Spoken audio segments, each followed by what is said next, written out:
Hi, I'm Steve. And I'm Sandy, and we're Two Tenderfoot Tourists. Welcome to episode 94, the one about Q&A with cruise expert Matt Hochberg. Today on our podcast, we have a special guest. It's Matt Hochberg from Royal Caribbean Blog Podcast. Thank you for coming on to Two Tenderfoot Tourists Podcast, Matt. Steve and Sandy, thank you so much for inviting me. It's quite an honor to be joining you guys and talking about my favorite thing in the whole wide world, cruising. And so, make a long story short, Matt, how long have you been in podcasting? Oh boy, I started first podcasting back in 2005, and it's a great thing to do because I hate, writing takes so much work, and I can just yammer on and on and on and on, as evidenced by this podcast episode, I'm sure. It's much more conducive, I think, for my style. And it's a lot of fun, too. You can't be corrected over a spelling when you're doing a podcast, can you? No, but people will point out that I talk way too fast. If you're from certain areas of the country, they're always like, why do you talk so fast? And other people are like, what are you talking about? He's talking normally. Well, I was going to say, my boss is from Minnesota. And he really talks super fast. Are you from the north? I am from the Northeast, yeah. Connecticut. Yep. That's the same way he is. So the reason why we have you on, Matt, to let everybody know, is because of the fact that we have just recently taken our first cruise on Enchantment of the Seas back in May. It was a 5-day cruise, and we had one port, which in Cozumel. And you know what? We like to be a little critical about what it is that we're doing so that we have the right frame of mind so that whenever it comes to us that it is a really good thing, that it's a genuine belief that what we have is a really good thing. Does that make sense? Absolutely. So make a long story short, after we did a 2-part podcast about the whole thing, we've discovered it's you know what? Cruising, it's really, really fun. It is. It's a lot of fun. It's funny, in our 2-part podcast we did, the first part, we actually talked about some of the things we would do differently. And in the second one, we talked about all the good things. And then by the end, I'm going, I think I want to do this again. Yeah. In fact, we booked another cruise in December of 2020 aboard the Oasis. Oh, nice. Going to Coco Cay, St. Thomas, and one other That's port. Awesome. I don't remember. You picked a great ship, first of all. So if you have any concerns about that, they should be thrown out the door. Because Oasis and that class of ships is just incredible. Well, we've been told some really good things about the little bit larger ships. We were told that the little bit of concerns we did have, which aren't big, that they would be cured on a little bit larger ship. So we're excited to see if that's accurate. Absolutely. Well, what we're going to do on this episode is we're going to do a Q&A with Matt because he has so many years of experience with this. Better. You're just excited. I am a He's little starstruck. All right, so Matt. give Matt the first question, will you please? Okay. Whether traveling alone or as part of a group, why is cruising an excellent vacation option? Yeah, what I really love about cruising is the variety it offers to you. Prior to cruising, we did our very fair share of land vacations. And with land vacations, they're great, but a lot of times you're really committing yourself to a particular destination. And, you could go crazy and do a cross-country trip or something like that, but that's really the outlier situation. I think most people pick a city, an island, a country, when they do a region, right? You're limited in really, especially when you're talking about, for Americans especially, you're taking about a week off of time for a vacation at the most, right? In a lot of cases, it actually is more like long weekends. So when you're dedicating yourself to one particular area, it's a little more limiting, and it not only from logistics, but also from a family standpoint and being able to do things that are of interest to everybody. If we go I love St. Augustine, Florida, which is a beautiful city here in Florida. It's great. I love the history of it. I love the culture. Oh, yeah. My kids, it's I might as well bring them to Home Depot because it's probably the same level of interest for them. No disrespect to Home Depot, but you know what I mean? It's not quite on the same level. Same being said, my parents would probably prefer to vacation in, a different place than I would. But cruising allows us to all experience different things and go about it in our own manner. It's almost like create your own adventure vacation. And it really combines so many aspects of vacationing that we love without the drawbacks, because you get to go to different places. You get to have a lot of your entertainment, your dining provided for you. And again, it's multi-generational. So when you take all that together and the value it gives, oh my gosh, it's night and day. And that makes it really a total package, which is why I just fell in love with cruising from the first time I tried it. It's funny you talk about that, about the amount of time and everything. That's what we ran into with our cruise we went on, is it was a short cruise. So we ended up with just one stop. And I actually felt limited because it was just one stop. That's one of the things that we were told we would like a lot better about a longer cruise. Absolutely. Going to multiple stops is really what drew me. I think my first cruise we did, we went to a couple different stops. And I thought it was magic. You go to sleep and you'd wake up in a new place. It was just like, it was like, oh my gosh, it's incredible, really. And you get to go there for enough hours to really get a taste of what that port or city or island has to offer, and then you're off to somewhere else. So it's just enough time to really do the highlights, but not commit yourself. You're not spending a week over there, and after like 2 or 3 days, you're like, well, are we going to go back to that place, or do you want to try that other place that doesn't even look that? You know what I mean? Like, you're not compromising. There's a lot of just best of the best in all these places. And so I agree, Sandy. It's incredible that feeling, especially when you have 2, 3, 4, or even more ports in a particular cruise. I'm really looking forward to our next cruise just for that, because you're not going to experience just one culture, but there's 3 cultures you're going to be able to experience, and a place you've never been before. I mean, just all kinds of new experiences for one. That right there, and that really checks the box for us. Oh, yeah.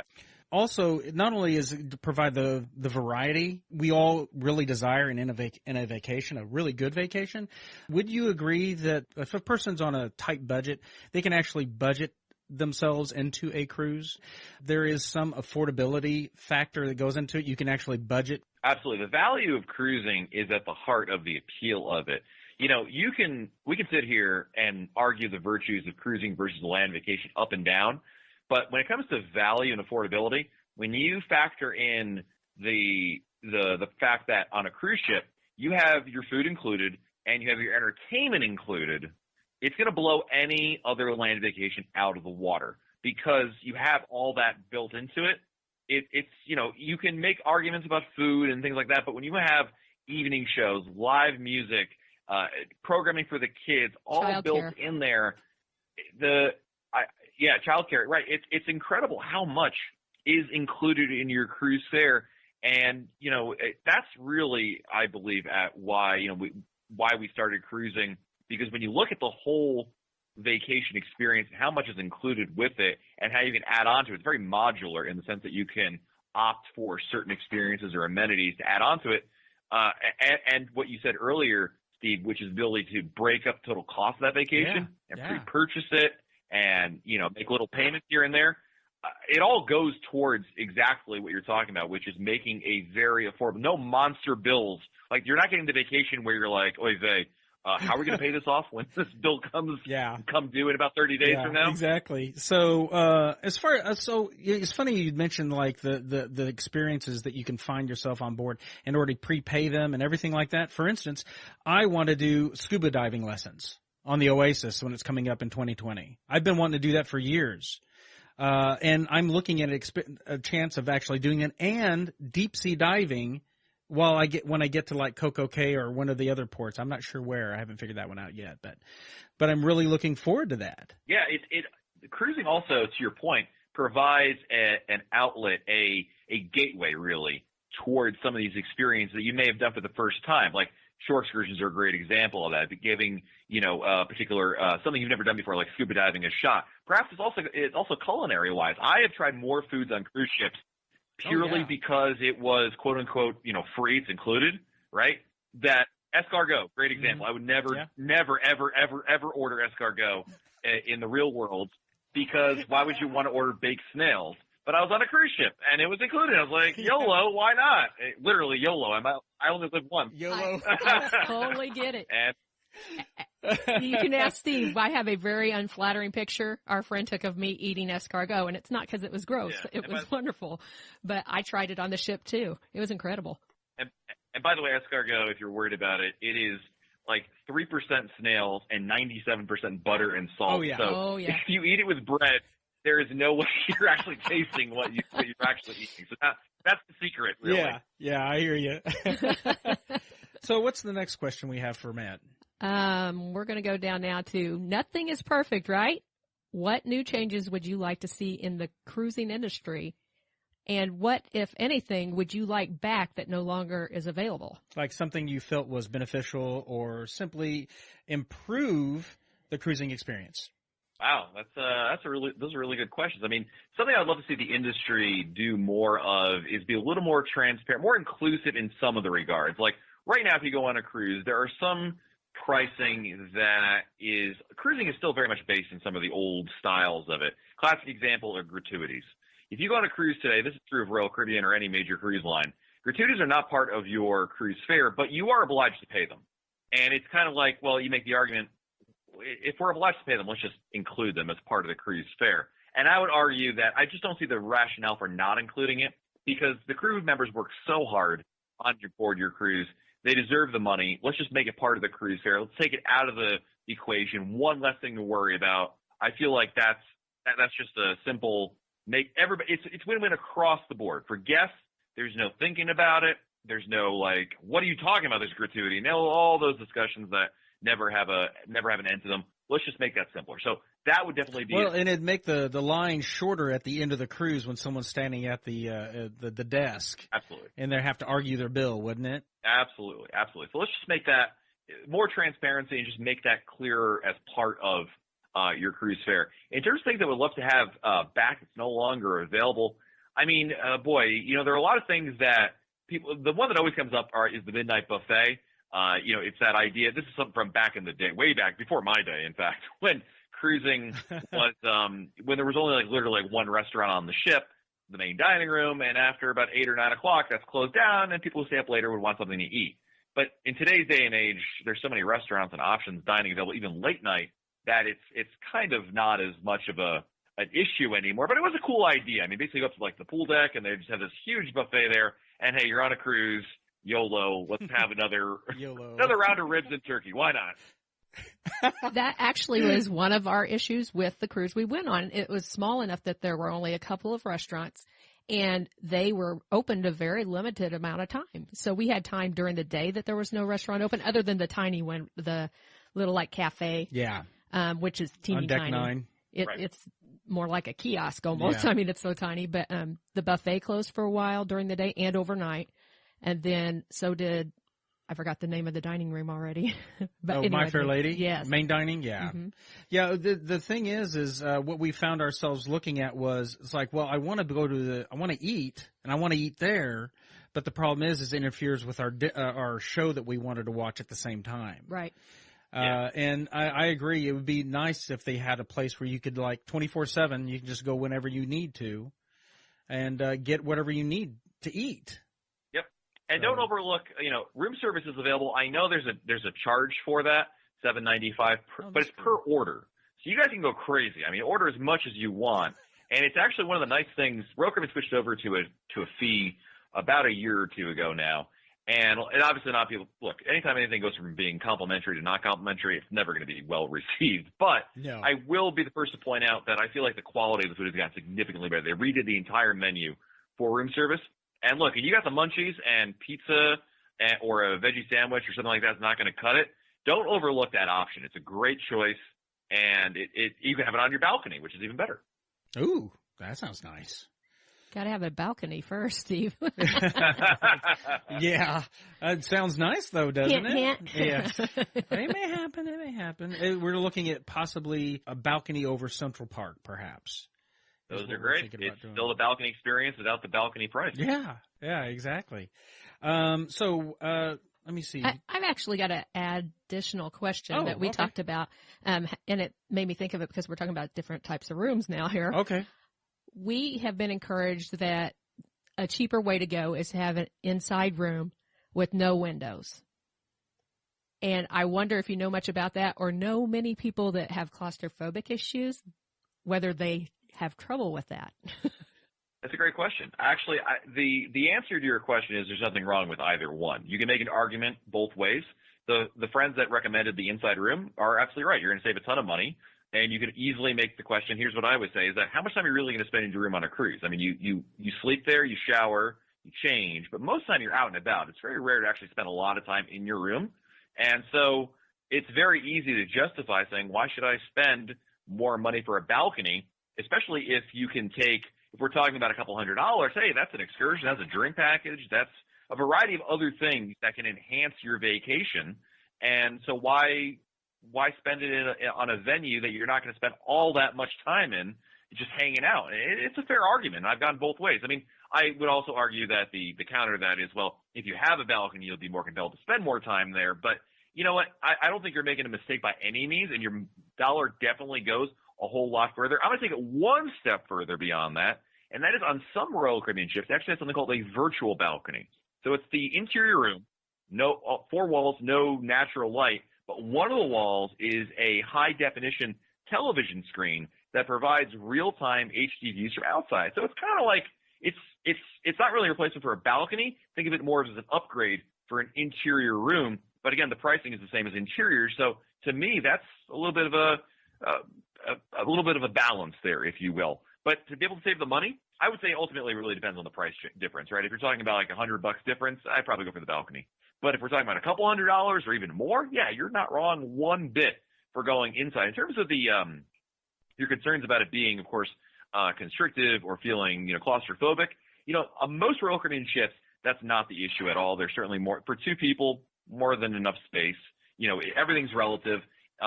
It's not the world's largest stateroom by any means, but it's also fine. I would say the only exception to this is probably on Majesty of the Seas or Empress of the Seas.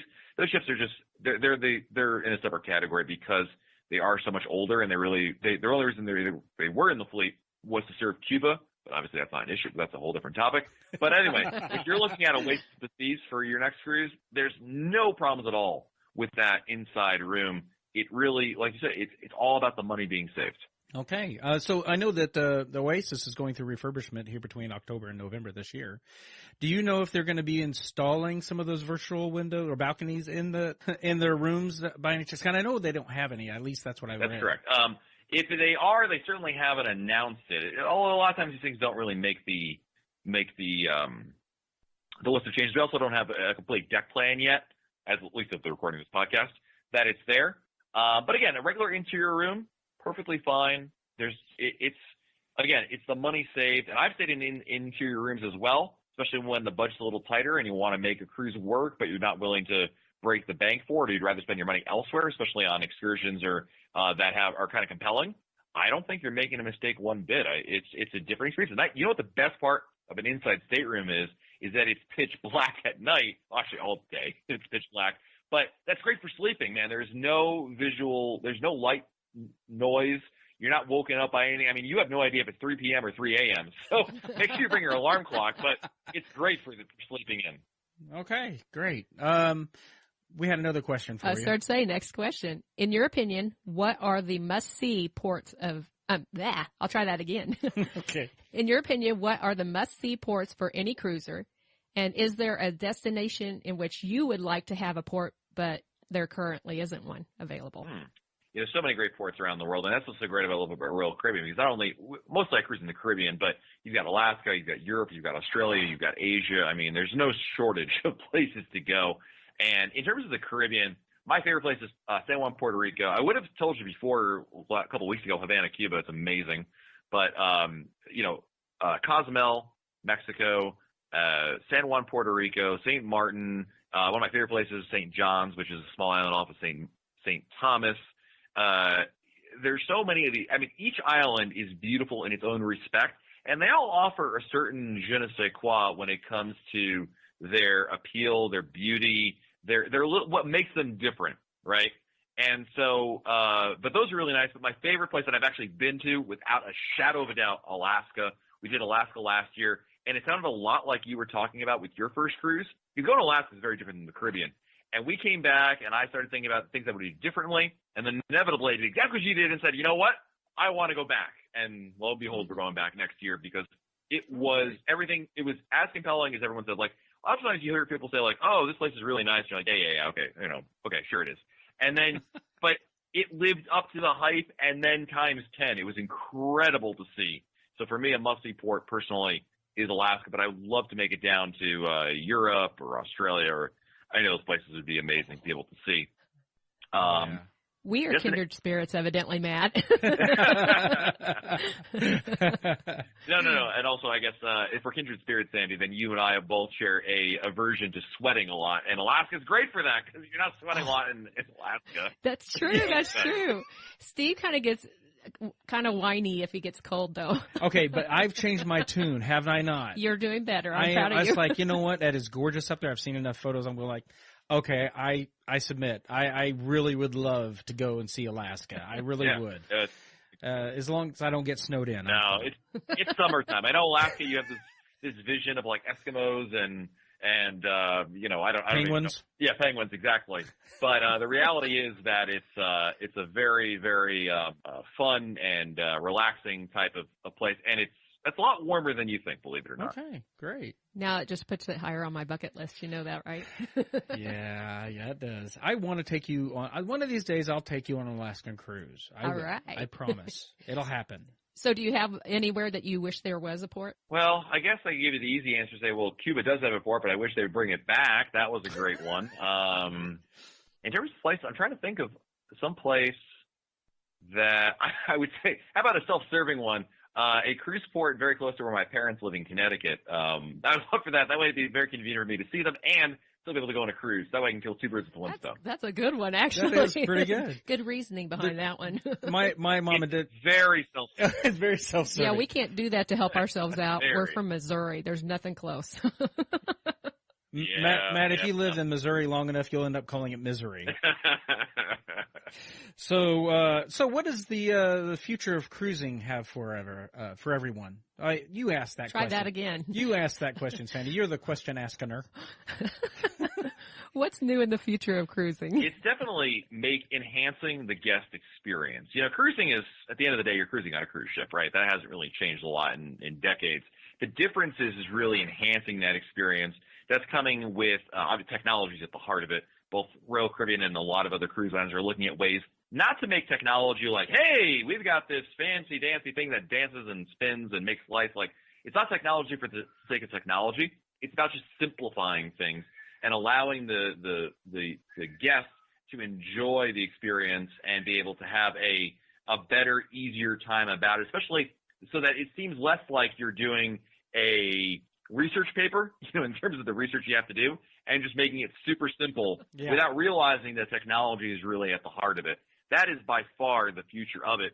And the other thing that Royal Caribbean is really moving towards also is, I think, offering more of its private experiences. Private islands and things of that nature have been part of cruising for a while. The difference is now that Royal Caribbean and other cruise lines, I think, also are seeing that it's one thing to offer just like a private beach somewhere. It's quite another to offer a destination. And that's really what they're doing. With Perfect Day at Coco Cay, which is a recently launched item that they took their existing private island in the Bahamas, completely revamped it, added the largest freshwater pool in North America, a giant water park, new options, their dining choices, and a ton of more things to do. It went from literally a beach that you could go to like a ton of things to do. And for families, just like the way that cruise ships have evolved to be like, oh, they're a boat with like a pool and some chairs and some food on there, to be these floating destinations. The island transformation, I think we're really seeing the infancy of this idea. And I think that in the next decade and longer, we're going to see a lot more of that shift towards those private destinations, because it offers everything people want. And so you can pick and choose what's important to you. At one time, I saw someone do a video that they said that Royal Caribbean was going to use Coco Cay as a 2-day port experience rather than just a one. Yeah, so they are definitely working on some overnight options. That's definitely Royal Caribbean has confirmed that. It's still, as of recording this podcast, still being worked on, like logistically how it's going to work, but it is going to happen. There's going to be overnight or even multi-day stops coming. We'll have more details once Royal Caribbean decides to announce it. But yes, they're definitely doing that because that's by demand. People love it so much, and I agree with it 1,000%. I've seen it where it's so compelling that you want to stay there. It's not like the cruise line's like, oh, we're going to force Steve and Sandy to stay there even longer. It's more like people are literally beating down the door at Royal to be like, please let us stay here longer. Now, am I correct in thinking that if we're at their private destination, that we would be able to use our Sea Pass while we're there? Absolutely. It is still cashless with one exception. There is a straw market that's run by some bohemians. So obviously they take cash. But everything else over there is all through your CPass card. Your drink package works on the island. Your Wi-Fi package works on the island, and it's included. There's no additional charge for those things. So it's just an extension of the cruise ship in a lot of respects. That's genius, because I know that makes it so much simpler. Absolutely. Wow, you know what? We ran out of questions. You have any questions for us? No, I didn't think so. Okay, goodbye. And I'm just kidding. He's a problem. I'm sorry. My only question is, you guys aren't going to stop at one more cruise, right? You're going to start adding like 1, 2, 7, 10 more cruises a year, right? Well, you know what? I don't know about 10 a year. I just tell everybody we're doing these cruises for research purposes. There you go. It's all about the research, people. But you know what? When we did our first cruise, I said, you know what? I'm going to anticipate that I'm going to like it. And I just went ahead and did the Royal, what is that, the Crown and Anchors, and I already got 4 points under my belt right now. Nice. Whoa. And the nice thing is, I mean, look, you're going to board before someone who's never cruised before. You get to board before them. You're going to come into your stateroom, and you're going to have some sweet already coupons waiting for you, preloaded on your CPass card. I know it's like, in the grand scheme of things, look, you're obviously just starting out, but you are getting a fair amount of benefits. I think that's one thing that struck me, especially coming to Royal Caribbean, because I had previously cruised on Disney Cruise Line. Man, they gave you nothing for being a repeat cruiser. Like, here's a lanyard, enjoy. But on Royal, you're going to get a lot of great little add-ons and things there. I think you're going to be pleasantly surprised by how much. And the other thing I really enjoy about Crown and Anchor Society, which is Royal Caribbean's customer loyalty program, is I really feel like they value you. Like, I know that like a lot of times companies will say thank you, but when you hear it so often, it's kind of like, I think they actually do care. I think they actually do like me being here, which is a really neat feeling. Well, I know the whole time we were there, I felt like they were glad we were there. Usually when you go on a big trip, you can pinpoint 1 or 2 times at least where you didn't care for your service or your room wasn't quite right. There is not a single time on there that we didn't think a lot of the people taking care of us. No, they're all very, very professional. Yeah, the level of service is incredible. We talked earlier about gratuities and the crew. I mean, you have to remember, they're not just here for your sailing, they're here for the sailing before that and the months and months before and after. And the level of service they give you, the attention, whether it's myself or my daughters, I'm always blown away, quite frankly, by how much attention they give and how much it really means to them to do a good job. And it makes you feel special. That's, I think, part of the appeal of cruising is that it's not just, the guy at Starbucks, your barista who's like, oh, you want extra cream? Okay. It's more like, how do we make your vacation, really stand out, and how can we make it better? I love that. And I think it goes both ways. And I feel like, the level of service you get, especially if you're new to cruising, I'm not sure you're prepared for that, for that attention. And it's a great thing. It was very awkward for us at first. We were not used to someone laying our napkin in our lap and individually handing us our menu. And by the end of it, I'm just sitting there going, okay, here goes. Yeah. We went to, a quick story. We went to that point. My wife and I went to a restaurant in town recently, and it was like, we wanted to go celebrate, and this is a very expensive restaurant. And we go there, and the waiters are wearing, tuxedos, and they seat us at the table, and they give us our napkins, and I tell my wife, this is like being on Royal Caribbean. It's like, it cost me way more money than Royal, but yeah, it was that kind of experience. It really does stand out. See, we made a joke about it while we were there. We said, when we come back, we're going to compare everywhere we go to Royal Caribbean. There you go. So, you know that we're going on that cruise, the Oasis, right? Yeah, and I hear you're upgrading to a balcony now. Yeah, I know, right? It's like, I actually would. Thanks, Matt. Yeah, thank you. I'm looking at possibly a junior suite, possibly. I don't know. But go ahead. What are you going to say? Oh, no, breaking news. You're moving up to a junior suite. I like it even better. There you go. Someone told me I could get double points for that. That's right. Yep. Okay, so we're going to be going to St. Kitts. It's correct me if I'm pronouncing this wrong, Basseterre? Sure, let's go with that. Okay. You've been there, I'm assuming, right? Yeah, I've been to St. Kitts twice. Okay, so I was hoping you could correct me and tell me if I was pronouncing or how to pronounce that. I think it's technically basseterre. I think it's basseterre, like almost like French, but call it St. Kitts. We're in St. Kitts. St. Kitts. Is there only one port in St. Kitts? I guess that's safe to just say St. Kitts. Yeah, absolutely. Okay, so my question for you is then, so what should we look forward to doing there? What exactly is it that St. Kitts provides for people? Certainly a beach experience is at the heart of what it offers. I think that really stands out as probably its main appeal. When we went, the thing we did at St. Kitts was actually a lot of fun. In our experience when we went to St. Kitts, it was like one of many port stops. And inevitably, it's very easy to get into the rut of just doing, another beach day, another beach day, another beach day.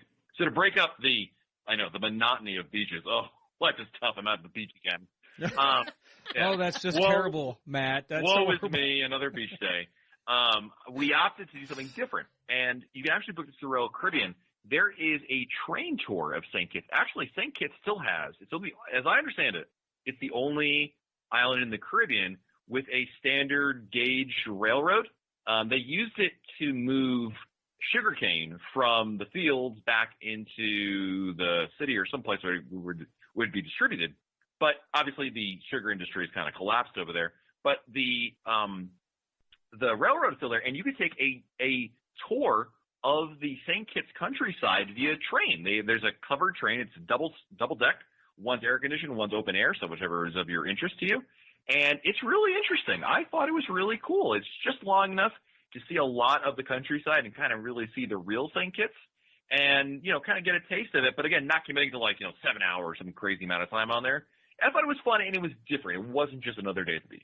Oh, that sounds nice. I'm a total beach lover, but one of the things that I missed about going to Cozumel only is I felt like I didn't get to see the real Mexico, of course. And I know some of the real Mexico can be rough. I get it. Yeah. But I wanted a little more culture. I wanted to see it. Yeah, and the train will take you. You'll see you'll pass through villages and areas. You're mostly seeing it's also the natural beauty. It's amazing. Some of the turns you make on those hills and mountains. Bring your camera with you because it's just one awesome photo after another. And it's something different, right? And there's nothing wrong with doing a beach day. If you want to do a beach day, St. Kitts has got beautiful beaches, so I don't think you're making any kind of mistake doing that as well. Either way is fine. Absolutely. Choices. Okay, so one last question. St. Thomas. Have you been to St. Thomas before? No, okay. But I think you have. If you've never been to St. Thomas before, you should definitely go to Magens Bay. Magen, Magens Bay. It is like one of the world's top 10 most beautiful beaches in the whole wide world. It is. You can book it through Royal. You can do it on your own. But it is absolutely stunning. When you go there, you'll understand why. There's no doubt about it. If you ever go back to St. Thomas, then I would recommend doing what I talked about earlier, taking a ferry over to St. John's, because I think St. John's is gorgeous and one of the top beaches I've ever been to in my life. It is that good. And if you get a chance to, but if it's your first time, you should definitely go to St. Thomas, to go to Magens Bay in St. Thomas. It's a lot easier, more convenient. It's easier to handle, and you're gonna love it. It's like I said, it has a reputation for a reason. It's a win-win. Yeah, absolutely. Okay, so then Coco Cay. Now I've of course that I've been listening to your podcast for quite some time now, and they just recently opened the Coco Cay, just as we had mentioned previously in the podcast. They have so much to provide. That balloon that they have there is like on a bucket list. Did you go on the balloon or Daredevil's Tower? That's what it's called, Daredevil's Tower? Yes. So Up and Away helium balloon is a tethered helium balloon. It goes up in the air. It can go up to, I believe, 450 feet. I believe 450. We went up to only 3 something. Obviously depends on the wind conditions, but still an incredible view. You go up there and it's just you and the breeze, and you get an amazing view up there. There's no doubt about that. Daredevils Peak, which is on Daredevil's Tower, which is part of the water park that they added, Thrill Water Park, which is also really neat. You can easily do both in the same day. It might be a little pricey, to be perfectly honest with you, but since you're now splurging for the junior suite and you're dropping, thanks for that. Dropping Benjamins, thanks for that, hey, Mott. why not? Yeah. You ruined that now, Matt. You realize Okay, but you rode down the peak. The peak actually. So there's many water slides. The Daredevils Peak is the tallest in North America. It is. So I went on it, and it's a very long slide. At first, I started off, I was like, okay, well, this isn't so bad. We're just going pretty, okay. And then as you go down the slide, after about a third of the way down, you start picking up some serious speed. By the end, I couldn't keep my eyes open. There was so much, like my body was generating so much water blowback towards me. It was incredible. It was so much fun. That was awesome. I will tell you, and Steve, because I like you, I'm giving you this warning, okay? Okay. If you value your life and you want to be able to sleep at night, do not do the drop slide. There's these I don't know if you've ever done one of these where you're standing up vertically. No, but I've seen and there's them. A platform. I did this one because I was like, how bad could it be? It was awful. When they were doing the countdown, if they had gotten to 1 and the lifeguard had said, Matt, would you like to get out right now? I said, yes. I was so scared. And I was okay. I'm no longer angry with you with the balcony comment. By the way, you gave me some good advice. That one is look. I'm sure a lot of people love it. Not me, not for me. But the rest of the slides are awesome, and it's a lot of fun. The Wave Water Park is really nice. The Wave Pool is great there. You got the Raft Water Slide. You'll love that one. It's a lot of fun and a great way to spend your day. No question about it. Awesome. We're very excited about going on Oasis, and you know what? The day can't get here fast enough for us. Well, you're doing the right thing because you're, from a value standpoint, you're still getting an Oasis class experience.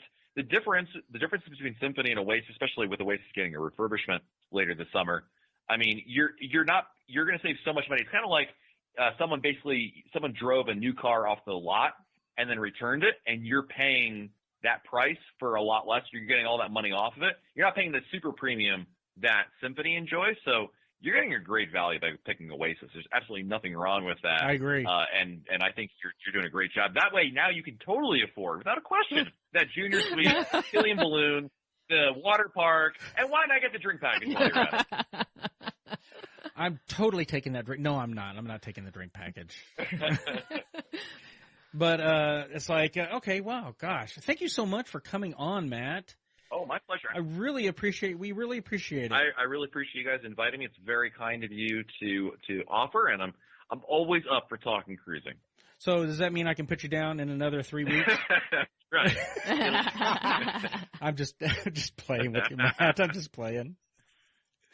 But okay, so wow, man, I think we can just simply, you know what? Before we go, why don't you tell everybody how to find you, and how to listen to your podcast? Sure.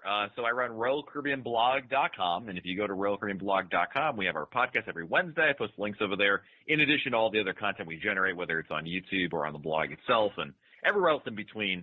RoyalCaribbeanBlog.com. There you go. There you go. Thank you so much for coming on. We really appreciate it, and we've really enjoyed our time with you. Thanks, guys.